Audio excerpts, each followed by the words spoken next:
Hi, it's Gina here. We have a special episode on the company we keep. My co host Lynn with her full story of stage 4 breast cancer for the first time ever. Hi, this is Lynn.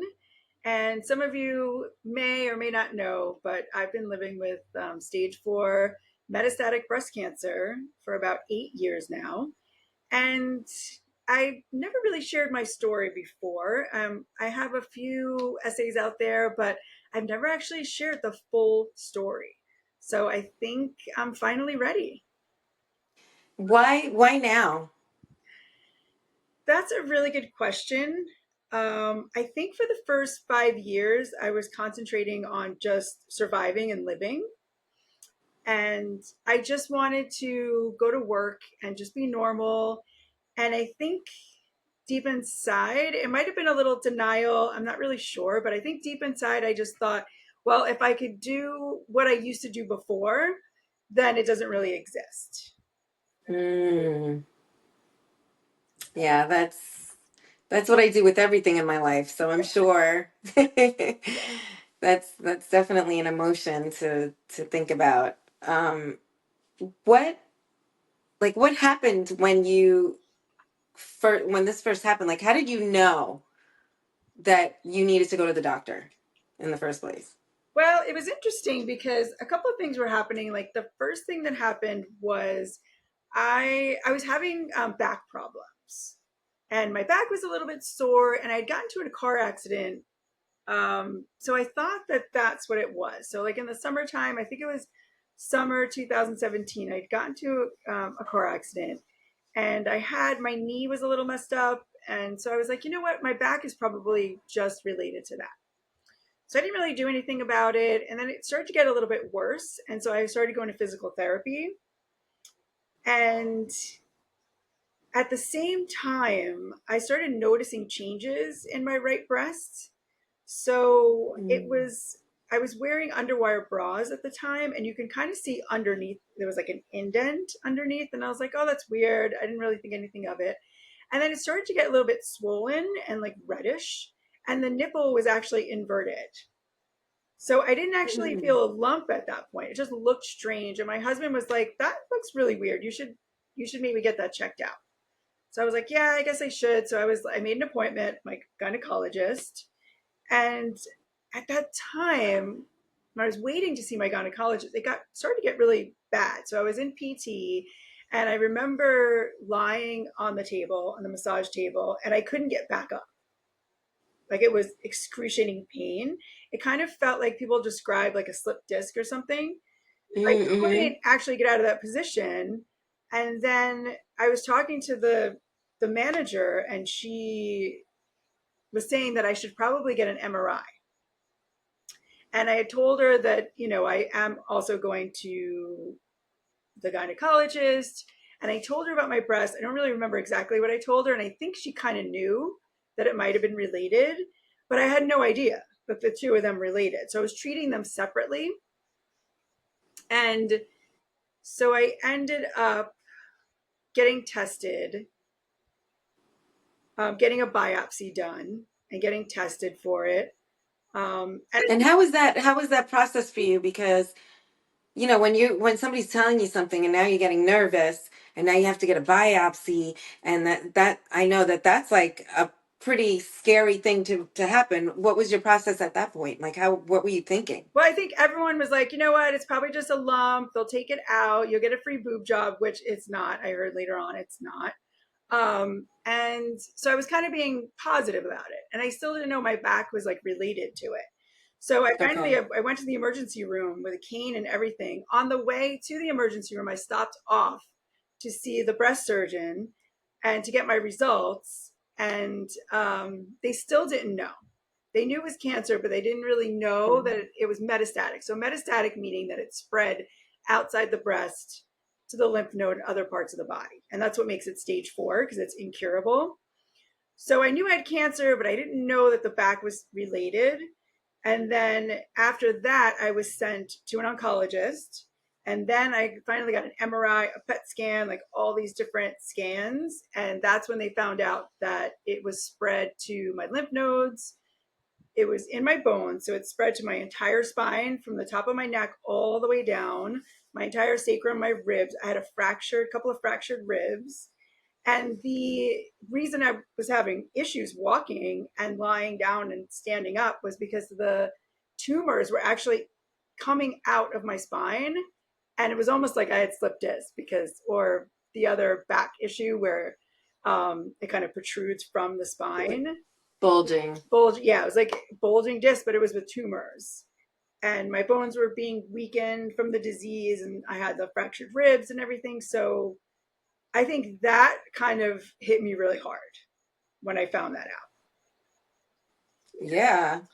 I mean, So what did you do at that point when you found out? Like, did you believe it? Were you like confused? I think I mean, out of nowhere. yeah, I think I just went into like, what do I need to do mode? Like, okay, let's just take care Okay. of this. Like, what do I need to do? And I went to my oncologist appointment, and he said, yeah, so it's stage 4. It is incurable. And I was like, what is my life expectancy? I said, because I Googled it last night and it said 3 years. And I was like, is that true? And the doctor was like, and actually, I really appreciate my doctor, Dr. Astro. Thank you very much for not saying, yes, those are the statistics, because really they change all the time and it's about the Right. person. But he did Yeah. say, he said, you know what? He said, he said, it is incurable. He said, but people have maintained it. There's so many treatments out now. And I have patients that are living 20, 30 years. Wow. So I feel like that was the important thing to say, because I have friends Yes. in the community who they were told, no, it's incurable. Get your affairs in order. Oh They're my ready to go into God. hospice. And the person's like, what? And they quit their job and they just go into that mode. So I'm kind of grateful the way my doctor handled it. And then after that, he took me straight into radiation to shrink the tumors in my spine. So I did 6 weeks of that twice a week. And then I was able to walk. I was walking back and forth to the hospital in Brooklyn, 20-minute walk there and back. I took some time off work, and then I did chemo after that. Okay. And then what did it feel like? What was it like hearing the words cancer and terminal? Yeah, it was really scary. Like I just didn't know what to expect. And I think, I was in that like mode where I didn't go right into the mode where I was like, I'm dying. I need to call everybody. Like I was more in the mode of like, oh, these people live 20, 30 years. Like, what do I do? And I just went straight into that mode. And it was like, I just had gotten engaged a couple months before this. Right. So I was diagnosed April 2017, and my wedding was August 26th, 2017. So the first thing everybody said was like, "Are you going to postpone the wedding?" And I was like, "No way." Right. And luckily, chemo and I was going to take a chemo vacation for my wedding, and my doctor Mm. said, "Well," he's like, "just after I did that, he's like, you can just go off it now and take the pill." He's like, "You're responding great to everything." So I really think I was just trying to live my life. Like I was just like, I'm trying to live my life. Everything's fine. Although when I told my mom, that was a different story. She was screaming on the phone Yeah. and crying. And I was like, I need to call you back. I was like waiting in line for my meds. And I was like, I need to call you back. I was like, I can't deal with this right now. And yeah, Colin was pretty much How did you tell her? Like, what did you say? Well, I didn't even think about how I would preface it. Like I just told her. She's like, "So what are the results?" And I said stage 4, and she was like, "No." And I was like, and then after that, I couldn't tell anybody because I was afraid to tell people. So Colin had to tell everyone, and I was Yeah. like, "You guys tell everyone because I can't." I know your mom called me. She told me, and I was like, "Oh my God!" I was in bed for 2 days after that. So thank God you didn't call me because it was not good. No, and I guess this is like a Yeah. big thing with like telling people is because people you have to manage their emotions then because it's like Right. they're feeling so upset about it and you're like so that was a big part of why I didn't really like I told people who had to know. I told my friends, Yeah. my really good friends, I told my very close coworkers, the ones I worked with, my principal, my husband, relatives. That was it. Like nobody knew. I kept it completely under wraps at work. Yeah. Because you also probably just wanted to be normal too. I just want to be normal. As long as Not I'm have people. normal, then everything's fine, right? As long as I could do what I used to do Yeah. before, everything's fine. Yeah. And is it harder to deal with everybody else's emotions when you're the one going through it? Yeah. What was it like for you to be able to handle that? I like I said, I gave Colin that he had to tell people they couldn't come visit. Everyone was like ready to fly over here. My dad sent me a check. My um everybody sending me checks and money and presents and everything. I was like, No. it was really sweet. I mean, it was sweet the way people rallied around because I hear stories where like people get ghosted, like not their friends Really? anymore, and people get divorced. And I'm like, someone even said to Colin, they're like, "Oh, thanks for sticking around." He was like, "What? Oh my What?" God. So I mean, people handle it different. So I feel like I'm really Yeah. lucky in that way that my friends rallied around me. Yeah. How is it for, I mean, you just got married. How is that whole situation? And you're going through some serious treatments. Yeah, How did that work out? it was really hard. I mean, Colin was is really great about like just kind of like taking me out of my head and like let's go out. I don't care. Like I'm like, but I'm bald, and he's like, I went out bald and did all this stuff like vacations. No, I didn't know anybody. I was like, whatever. So we still went camping. We still went to Martha's Vineyard, and we did all the stuff. So it was fine. I mean, the menopause I think was hard. I had to get thrown right into Mm, menopause. I think the treatments were the hardest. Like dealing with all the side effects and the changes in myself. I think that was harder than the actual diagnosis. wow. Like losing your hair, what was that like for you? That was rough. You know, I have to keep short hair now because my hair is not the same. I had to really go through like identity. Like it was a whole identity shift. Like even now, like sometimes I look in the mirror, I don't see myself. You know, I always had like long, like Mm, hair. I was always like thin, you know, so it was kind of like I don't know. I feel like I was kind of like robbed like a sort of like a section of my life. I feel like I went from like hmm. mid 40s, like kind of, you know, youngish looking to like all of a sudden I'm just an old lady. Like that's how I looked at myself in the Yeah. mirror. Like a lot of my friends are like, no, I don't even see that, but I did. Yeah. You know, that's how I felt. I felt all of a sudden I'm like this old Well, lady. I see that you could rock short hair, so to me, you rock it. Thank you. Because you've had times in your life that you had your hair short. Like at my wedding, it was short and red, I remember. I did. I It had was red really hair, I had cute. pink hair, I Yes. had bleached hair. I did do short, but I was really getting into my long hair at the time. So I was like, Yeah, yeah. that's hard. So That's really it's rough. really interesting to go back. I'm trying to think of like back because it was 8 years ago, you know, trying to go back that far, like thinking about what I was going through. I just remember like I took the summer off, I got married, I came back to work, I was wearing a wig, and I just remember trying to be totally normal. But I was like medical menopause. I was like Oh. sweating. I was wearing this wig. It was no air conditioning in public schools. So I was like trying to be all normal. And then I was like testing like a reading test, this little girl in third grade. And next thing I know, I was like, I need to go outside. And my coworker found me like crying in the hallway. And I was like, I don't know Mm. if I can do this anymore. It was like, you know, and I just wanted that wig off. So as soon as my hair grew even a little bit, I just remember like taking it off. I was like, just do it. And I left it on the side and I ran out into the subway. And I was on the subway going to work and I'm like, I'm doing it. And that's what people kind of knew. Some people didn't. Some people thought it was a bold move. So yeah, thinking back then, it was, You told a story to me that made me cry oh yeah, turned on the about waterworks. the little boy. Oh Yeah, the yeah, did waterworks I tell you team. that? What is that story? Tell me the story So, again. so yeah, I had the shaved head, and you couldn't see my scalp, so it just grew in. It was like a buzz cut, and this little boy. He was often teasing everybody, but he came after me. And I was like writing something on the board. So I was turned around and he was like, "Who is that?" And someone was like, "Oh, that's Miss Rublinger," or whatever. I was like, "Why does she look like a boy?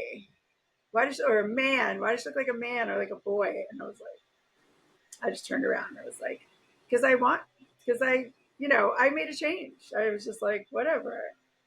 And he got in trouble or whatever for it. But yeah, Yeah. so that was something that happened. Um, just like a lot of life changes. Like I couldn't do a lot of the things that I had done before, like the fatigue and the bone metastases. Like over time, your bones like disintegrate.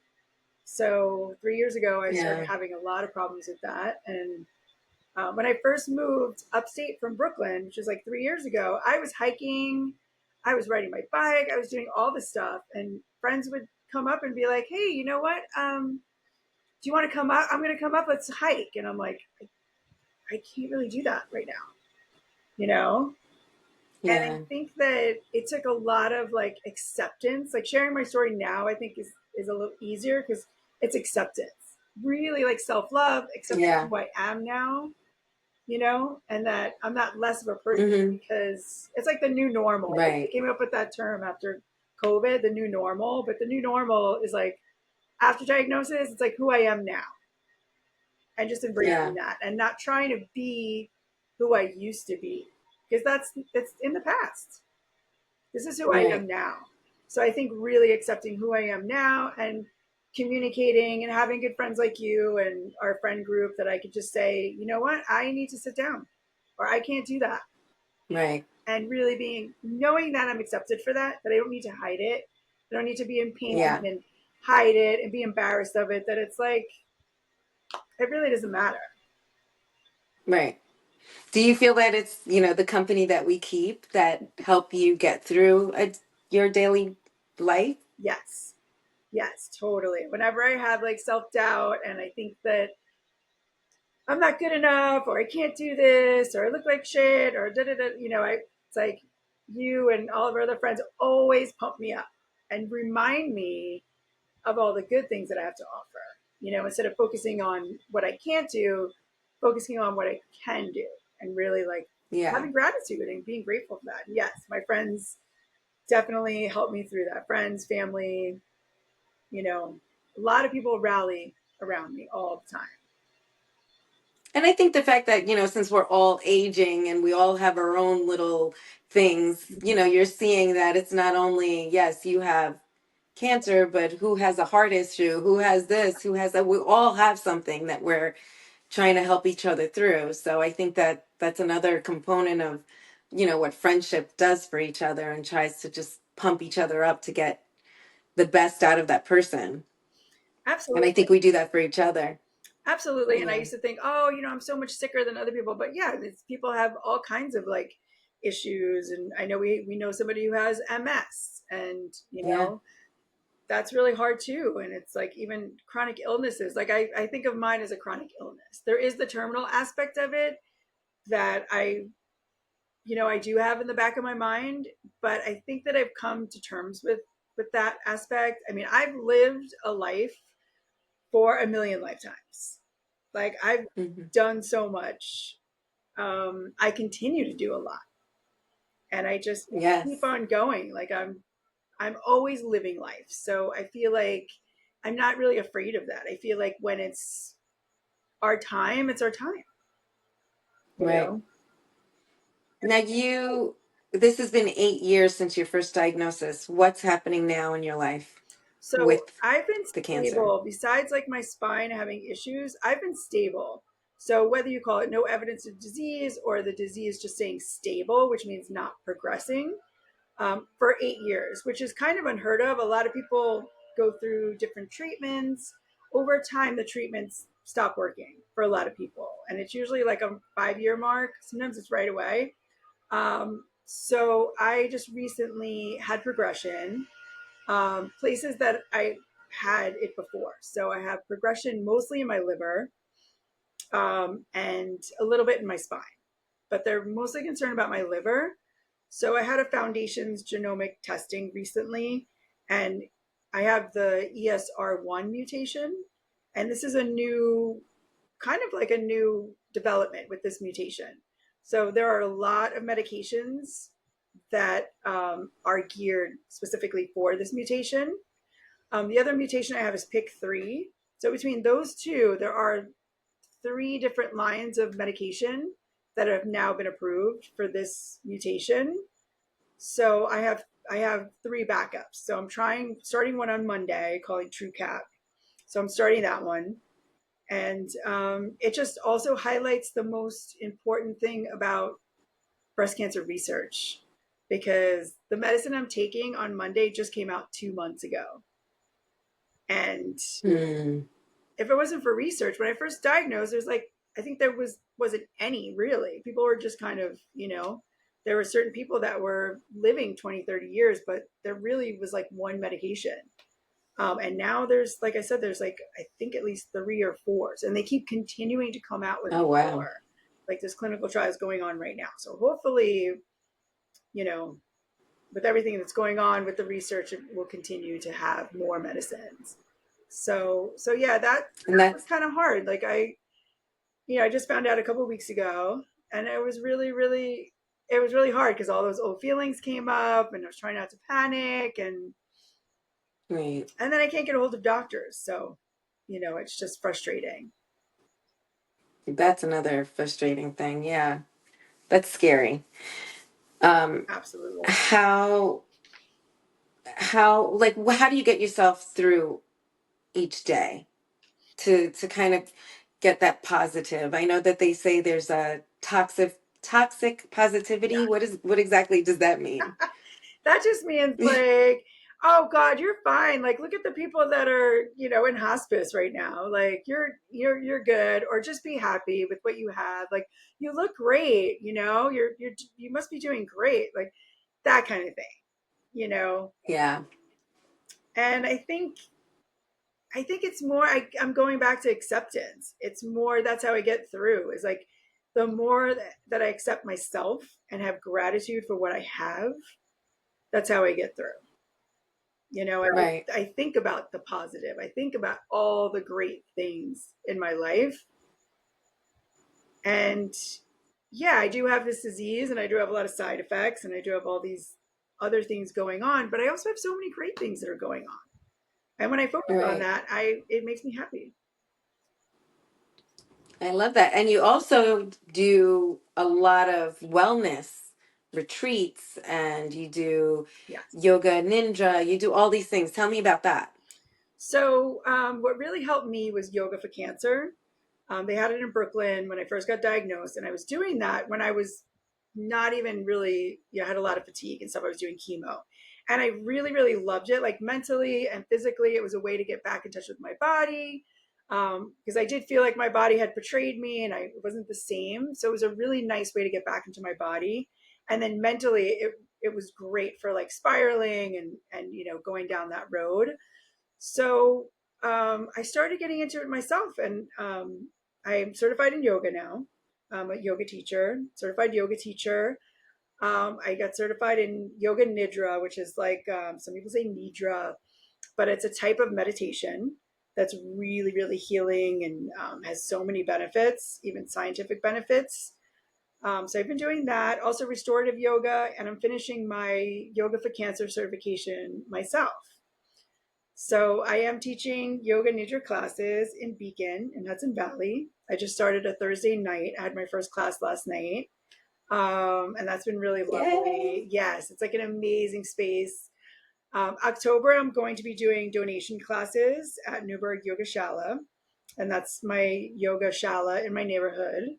And we'll be raising money for stage 4 cancer research through Reclaim October, and Mm, then I'll be teaching yoga for cancer at the same studio in November. I start on Fridays, first one Friday a that's month. fantastic. So yeah, I've been really loving doing that. It's been so helpful for me. So I'd love to share it with others. And it's really like, I feel like it's my next chapter.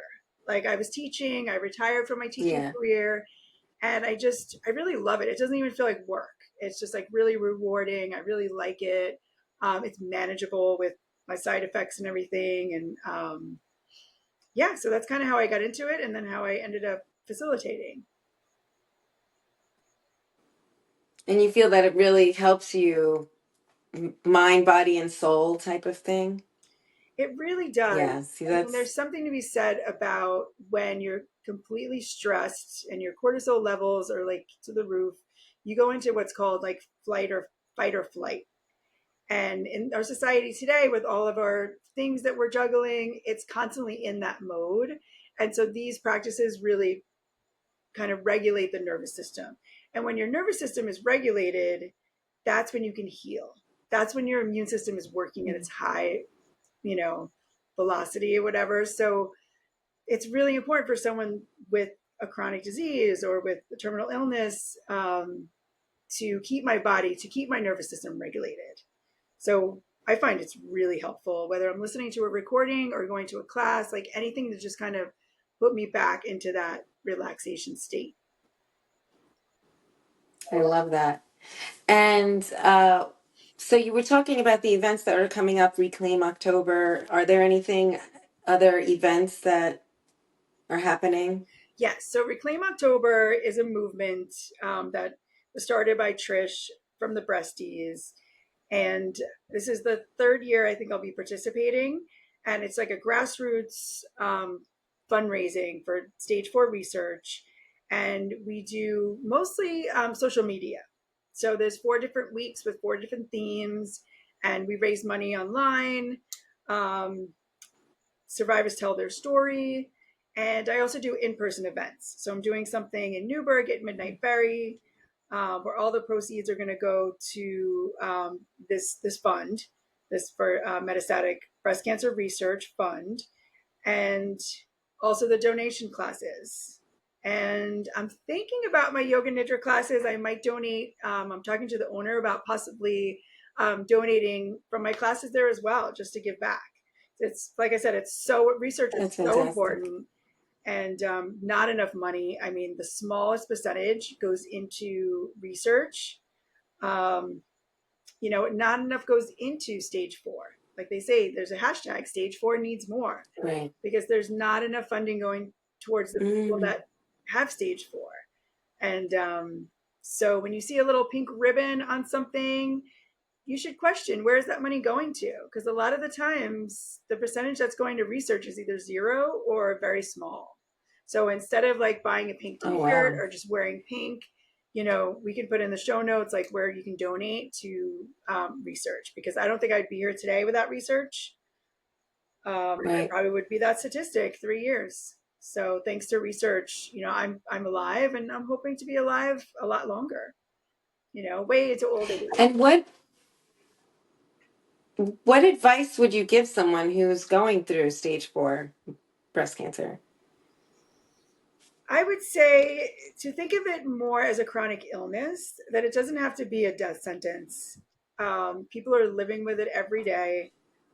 I would say the mindset, thinking of it that way, and really taking care of yourself, putting yourself first before everyone else.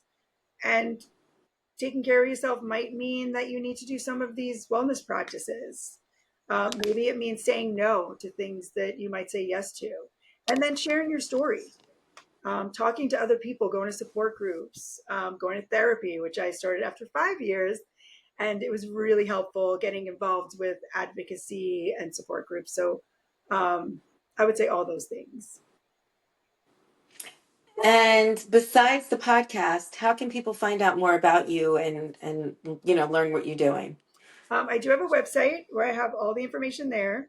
I have an Instagram account, and I have an events page there. I have links on my Instagram. I also have a Facebook, so I can put them all in the notes. And feel free to reach out. And if you're also going through a cancer diagnosis, or if you have a friend or family, you can send me a message. I do peer to peer.